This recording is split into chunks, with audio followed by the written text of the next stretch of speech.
Dice así la palabra de Dios.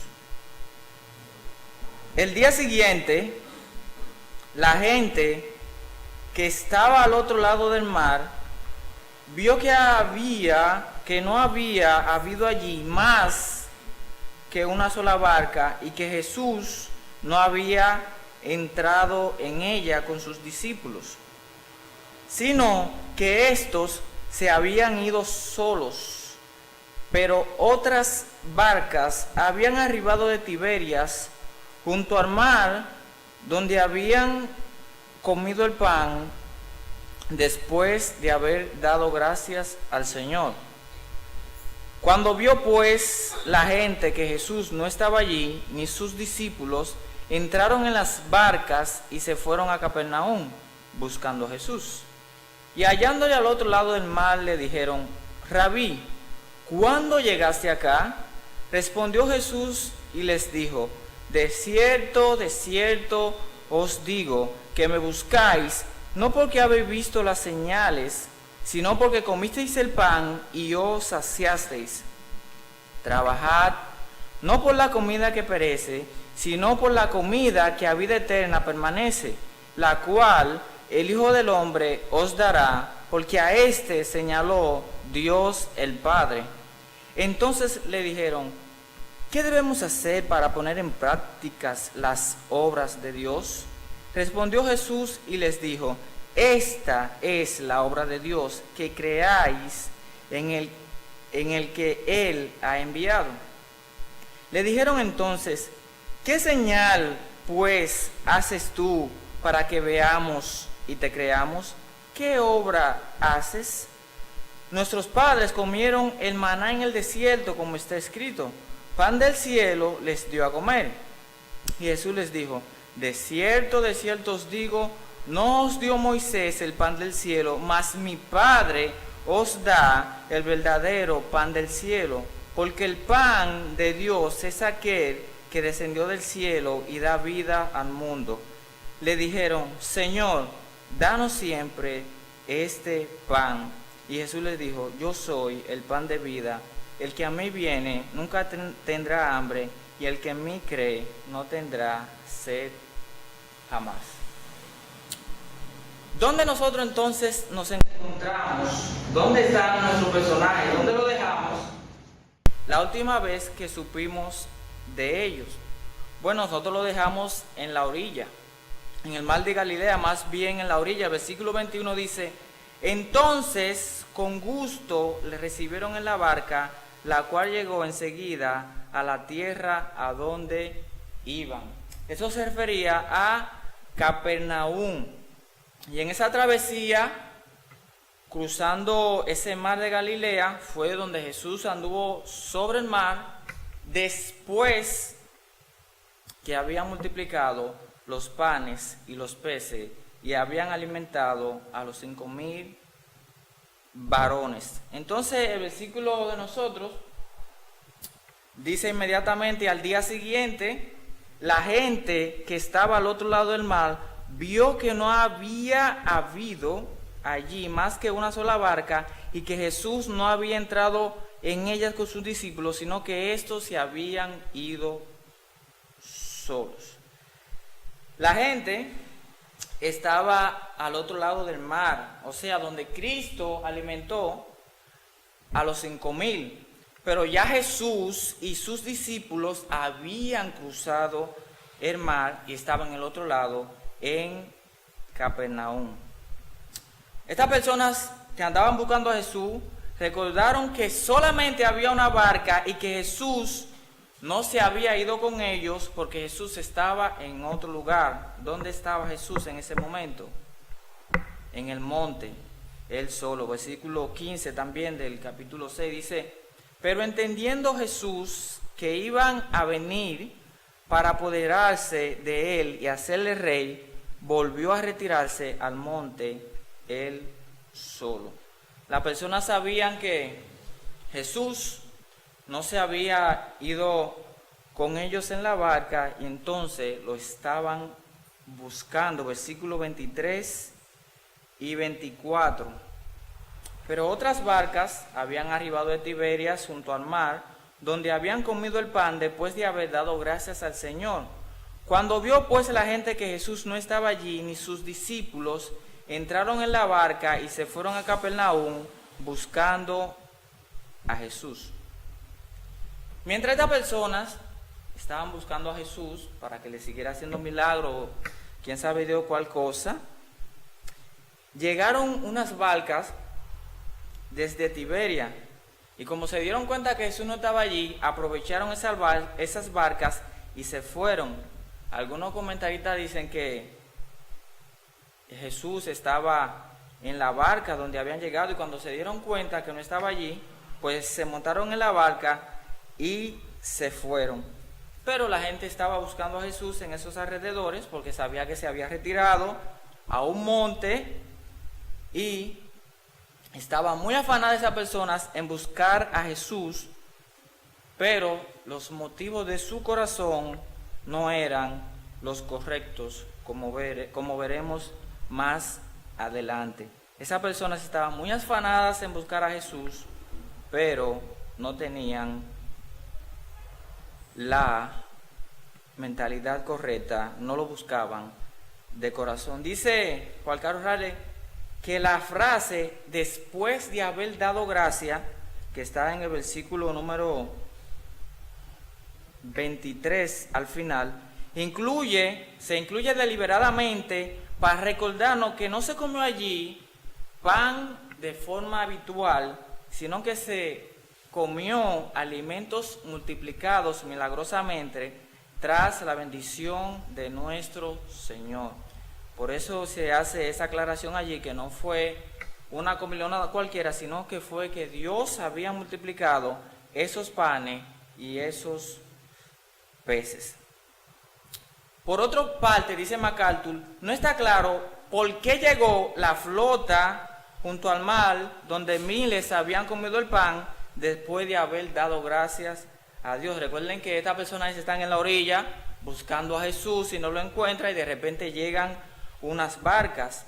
No se sabe tal procedencia. El MacArthur dice lo siguiente: tal vez los dueños de las barcas supieron de la alimentación milagrosa y fueron a investigar, o podían haber ido a recoger quizás algunos amigos o seres queridos, o podían ido como en busca de ganancia, actuar como taxis acuáticos en busca de dinero, a sabiendas de que un gran número de personas necesitaba viajar, pues que hubieran tenido que buscar refugio también en las tormentas que los discípulos tuvieran atrapado la noche anterior. Esas son algunas interpretaciones que dice MacArthur, pero todas son suposiciones, porque el texto no dice por qué llegaron allí las barcas. Sí que llegaron allí y ellos se montaron. Pero aquí surge una pregunta muy interesante. ¿Cómo sabía la gente dónde estaba Jesús y sus discípulos? Porque ellos se montaron en la barca, dice el versículo, y se fueron a Capernaum buscando a Jesús. No preguntaron a nadie que para dónde se habrá ido, ni mucho menos. Ellos se montaron en la barca y se fueron para Capernaum directamente. Bueno, eso lo podemos saber por Mateo capítulo 4, versículo 13. Vamos allá. Eso es una de las cosas, hay dos. Esa es la primera, Mateo capítulo 4, versículo 7.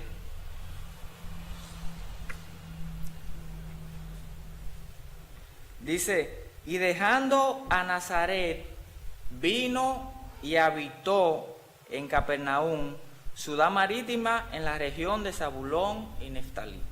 O sea que Cristo vivía en Capernaum. Y otra señal también es que algunas personas pudieron haber oído cuando el Señor les dijo a sus discípulos que navegaran hacia allá. Está en el mismo capítulo 6 de Juan, pero ahora en el versículo 17.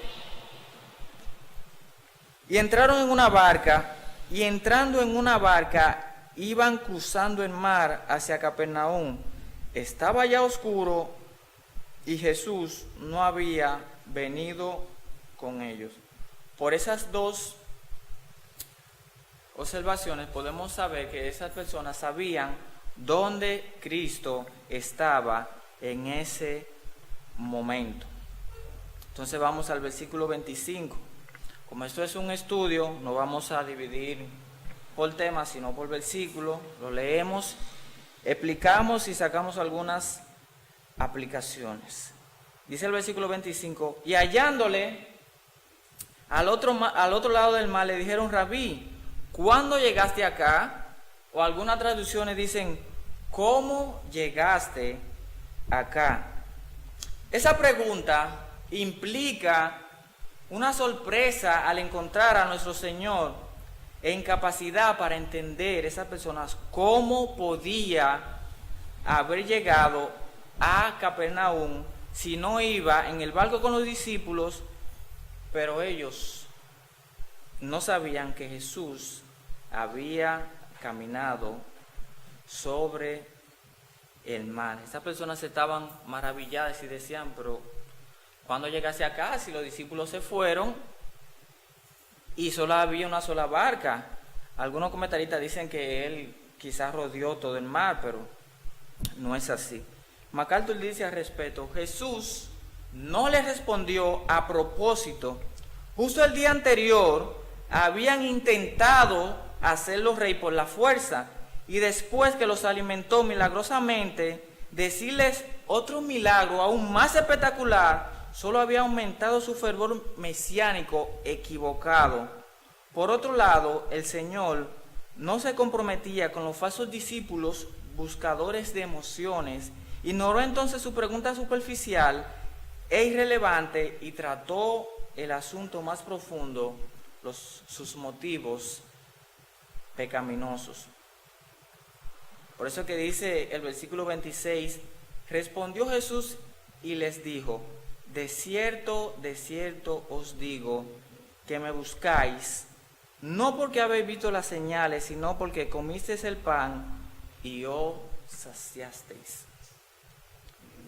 Y aquí está la primera aplicación de la noche, que Jesús conoce nuestros corazones. Dios conoce nuestros corazones. Aquí vemos a Cristo desnudando el corazón de estas personas. Esta gente no lo buscaban porque creían en Él, sino más bien por las cosas que da Cristo, por aquellas cosas que Él le puede ofrecer materialmente. El afán con que le buscaban, parecía que lo buscaban para creer en Él y honrarle. Cualquiera que lo vería diría que sí, que estaban en serio, que estas personas estaban buscando a Cristo de veras, que estaban buscando a Cristo en verdad. Muchas veces nosotros aquí en la iglesia nos afanamos por hacer esto, por hacer aquello, y quizás no buscamos a Cristo de corazón, sino para que la gente nos vea. Pero Dios, mis queridos hermanos, conoce los corazones. Dios también sabe las motivaciones secretas de todos aquellos que se llaman a sí mismos cristianos. Él conoce las razones por las que ofrendamos, si lo hacemos como una inversión, esperando que Él nos devuelva algo a cambio, o si lo hacemos de todo corazón, porque queremos honrarle. Dios también conoce los corazones por los cuales venimos a la iglesia. Si es por querer aparentar que somos creyentes, o si venimos a criticar al hermano, o si venimos a decir cómo se dio este culto, o si venimos a esto o aquello. Él conoce de verdad también si venimos a tener comunión con Él y comunión con los hermanos. Dios conoce también las razones por las cuales estudiamos la Biblia, si es para hacer alarde de lo que sabemos, si es para hacer alarde de nuestro conocimiento, o si le estudiamos de veras para conocerle a Él, para tener comunión con Él, para cada vez que lo conocemos, más aumenta nuestro asombro sobre Él y más aumenta nuestro deseo de adorar a ese gran Dios descrito en la Biblia. Dios, mi querido hermano, lo conoce todo. Quizás al hombre podamos engañar, pero a Dios jamás, porque Dios conoce los corazones. El hombre mira lo que está delante de sus ojos, pero Jehová mira el corazón. ¿Con qué motivo nosotros venimos a la iglesia? ¿Con qué motivo ofrendamos? ¿Con qué motivo estudiamos la Biblia? Ojalá que sea el correcto, porque Dios lo sabe todo. Todas las cosas están abiertas y desnudas ante los ojos de aquel a quien tenemos que dar cuenta. Qué irónico parece. Aquel que tenemos que darle cuenta es aquel que lo sabe todo, al que no le podemos ocultar absolutamente nada. El llamado en esta noche, en esta aplicación, es que seamos sinceros, que seamos verdaderos, que seamos genuinos, puros de corazón en la práctica de nuestra cristiandad. Ese es el llamado en esta aplicación. Continuamos entonces en el versículo 27 y cae inmediatamente la segunda aplicación. Dice: trabajad no por la comida que perece, sino por la que a vida eterna permanece, la cual el Hijo del Hombre os dará, porque a éste señaló Dios el Padre. Y la segunda aplicación es que Cristo está en contra de la ociosidad. Mire cómo empieza el versículo: trabajad. Está en imperativo, es una orden, es un mandato, trabajad. Esa fue la orden que se le dio a Adán. Juan Carlos Reilly dice que el trabajo se instituyó como una ocupación del hombre tras la caída, pero no es así, pues antes de la caída Dios lo había ordenado. Y vamos a Génesis capítulo 2 versículo 15 para demostrar que el trabajo no fue después de la caída sino antes. Génesis capítulo 2 versículo 15.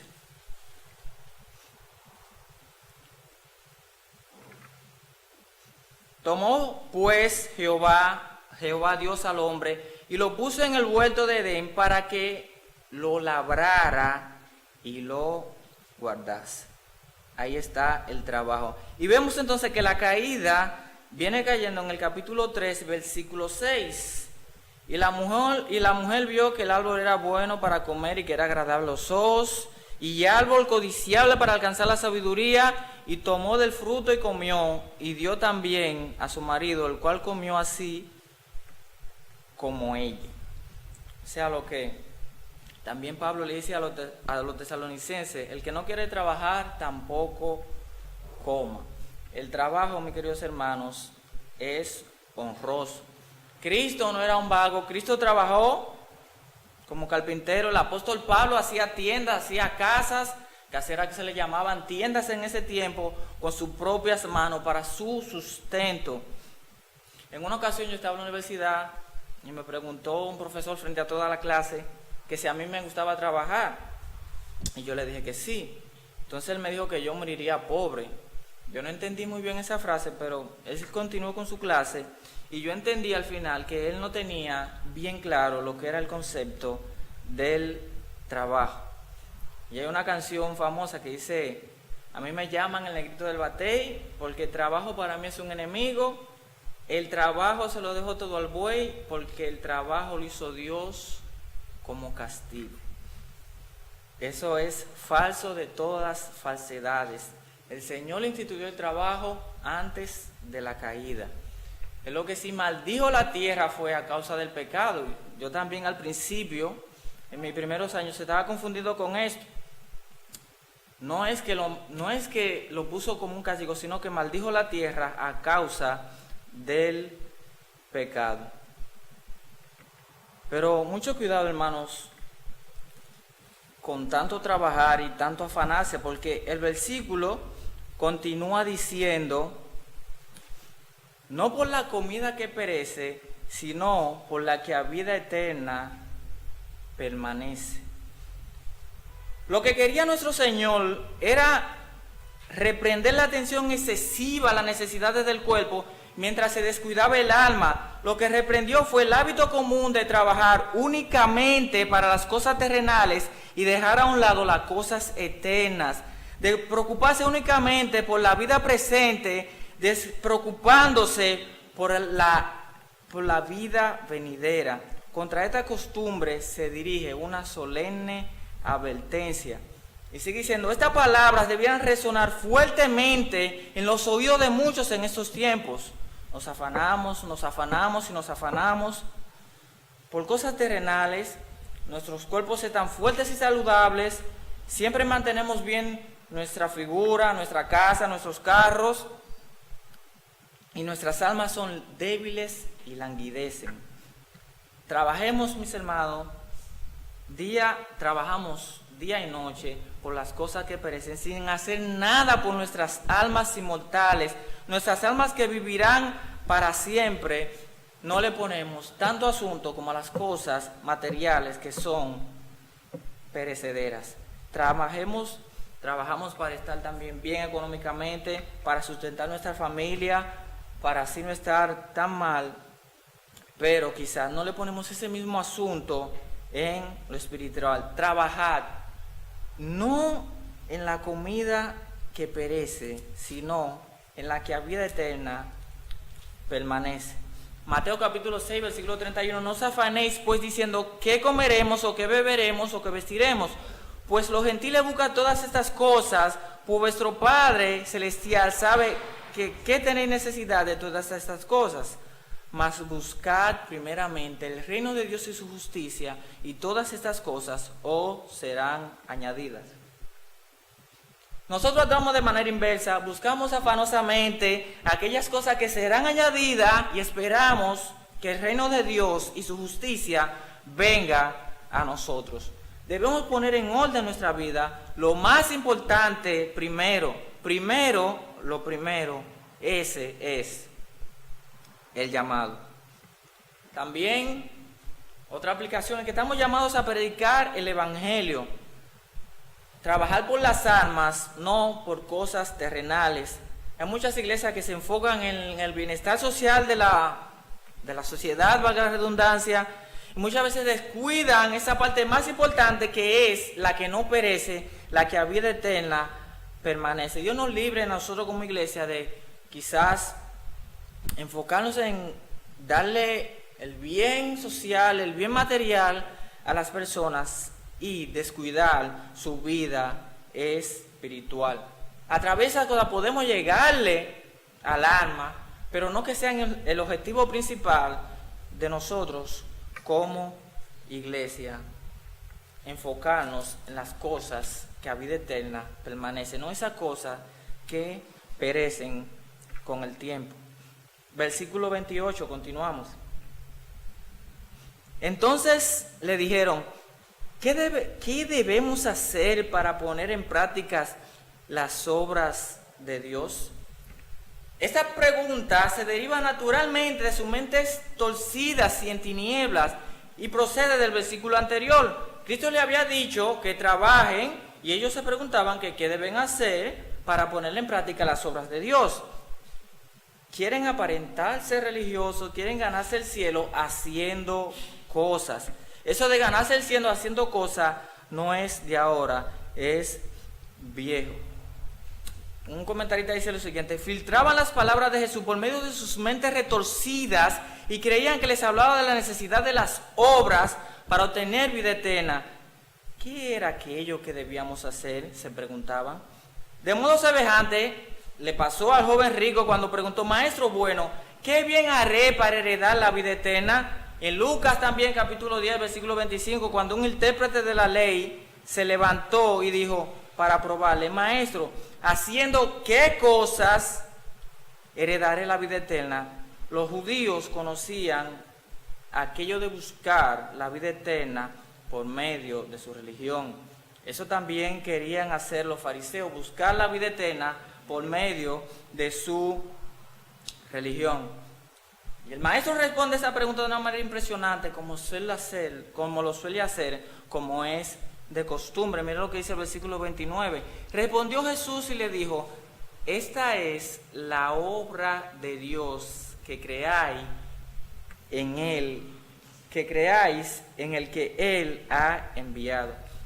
Es interesante destacar aquí entonces que las personas preguntan por las obras de Dios en plural. Sin embargo, repite de manera singular, porque es una sola, que creáis en el que Él ha enviado. El cielo, mi querido amigo, el cielo, mi querido hermano, no se gana. El cielo se obtiene por medio de la fe.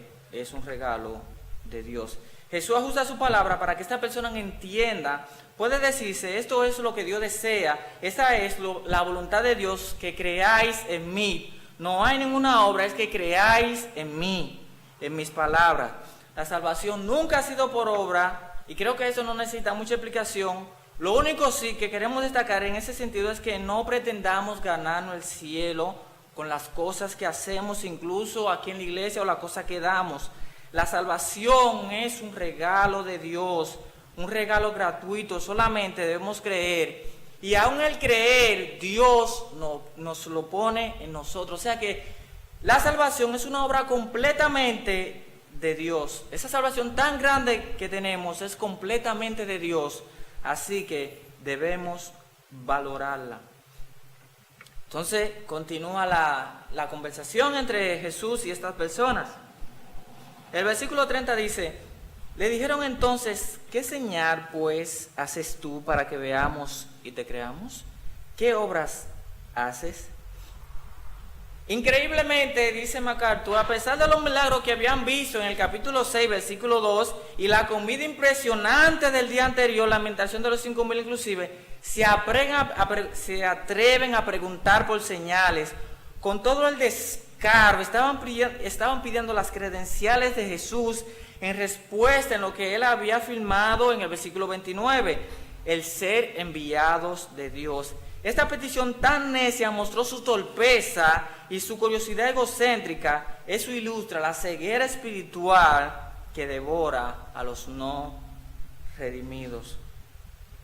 Si me preguntaran a mí que qué señales yo hiciera, yo ahí mismo le mandara fuego del cielo y lo consumiera, porque ya estaba bueno. Pero qué bueno que Dios no es así, que Dios es paciente y continúa la conversación. Continúa hablando.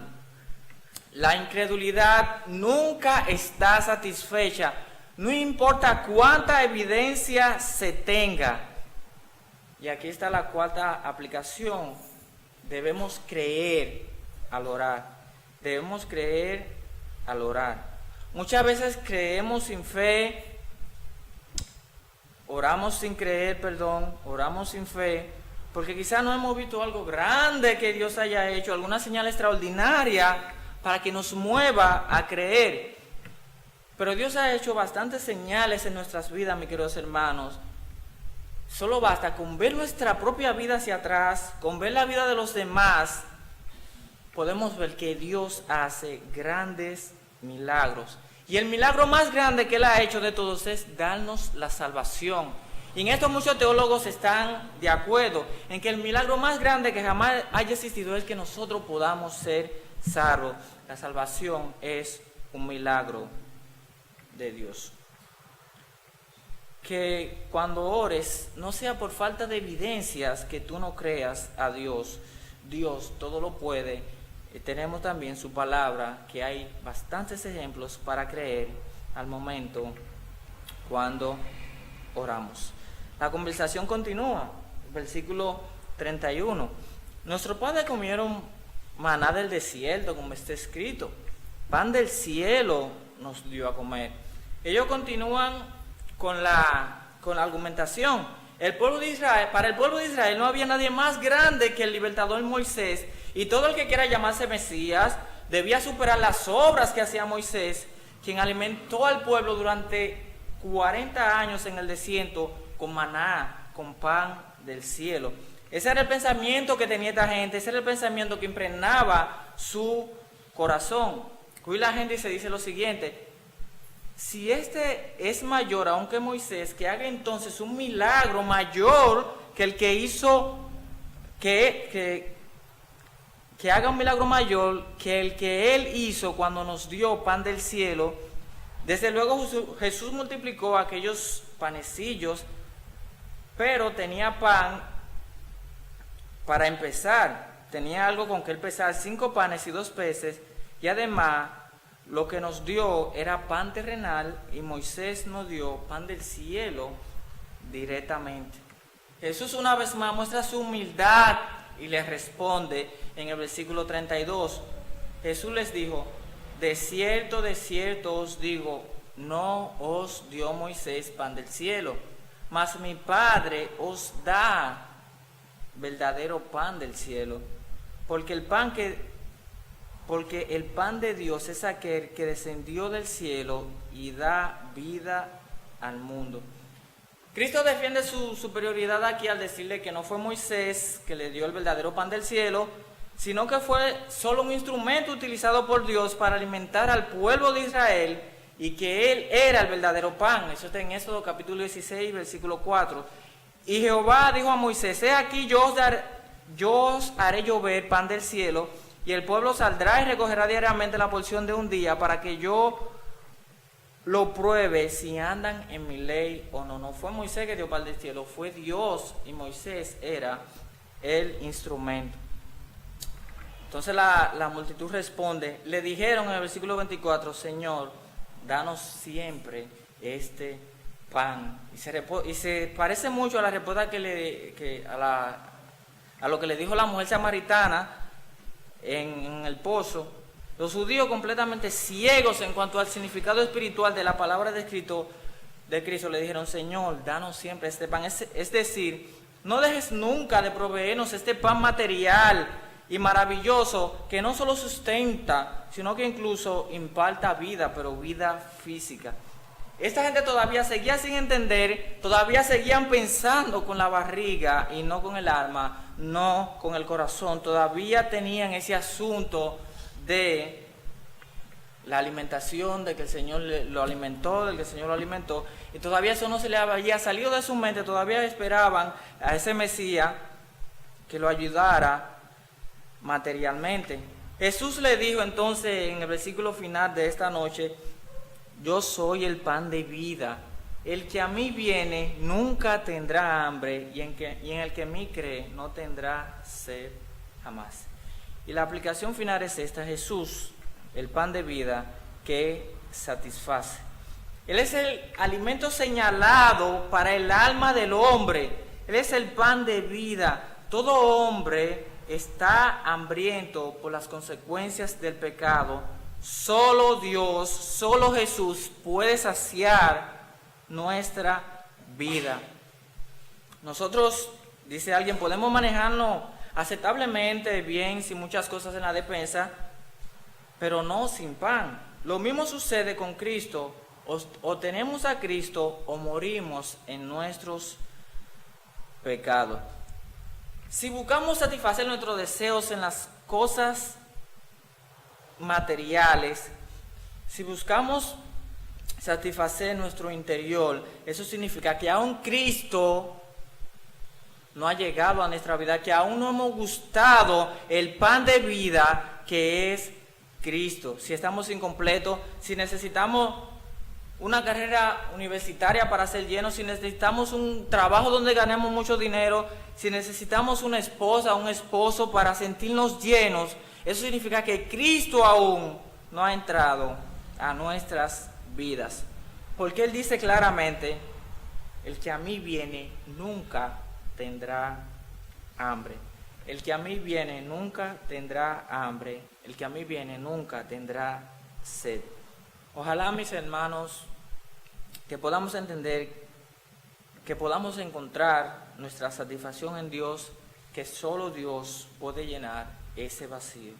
Y si Dios no es capaz de llenar ese vacío que hay en nuestro corazón, debemos examinarnos a nosotros mismos. Que Dios le bendiga.